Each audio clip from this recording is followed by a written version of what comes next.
मालिनी भाभी, ये तो बहुत अजीब लग रहा है। अगर किसी ने हमें देख लिया तो हमारी इज्जत तो मिट्टी में मिल जाएगी। अरे काहे का शर्मा रही हो बहू रानी, हमें इतने साल हो गए, आज तक तो हमें किसी ने देखा नहीं, तो अब कौन देखेगा।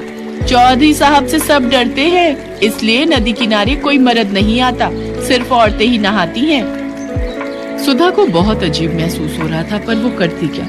मजबूरी में उसे मालिनी और बाकी के गांव की औरतों के साथ नदी में उतरना ही पड़ता है। बड़ी मुश्किल से सुधा नदी में नहाकर घर आती है। अब तो रोजाना ही वो मालिनी और बाकी की गांव की औरतों के साथ नदी पर नहाने लगी। धीरे धीरे जब सुधा को लगा कि सचमुच नदी के आसपास सिर्फ औरतें ही आती हैं, तो वो थोड़ी बेफिक्र हो गई। पर एक दिन जब सब बहुएं नदी पर नहा रही थी, मालिनी भाभी, लग रहा है कोई हमें देख रहा है।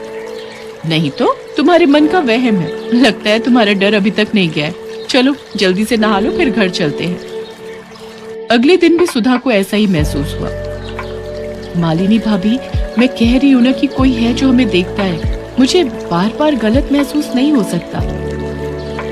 अरे बहू रानी, तुम बेकार में ही डर रही हो। किसी की इतनी मजाल नहीं जो हमें नहाते हुए देख ले।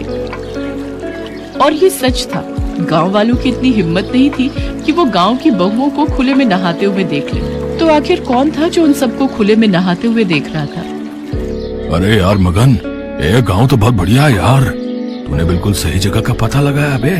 खुले में नहाती इन गांव वालों की बहुओं के हमने बहुत ही बढ़िया फोटो अपने फोन में निकाल ली है बे।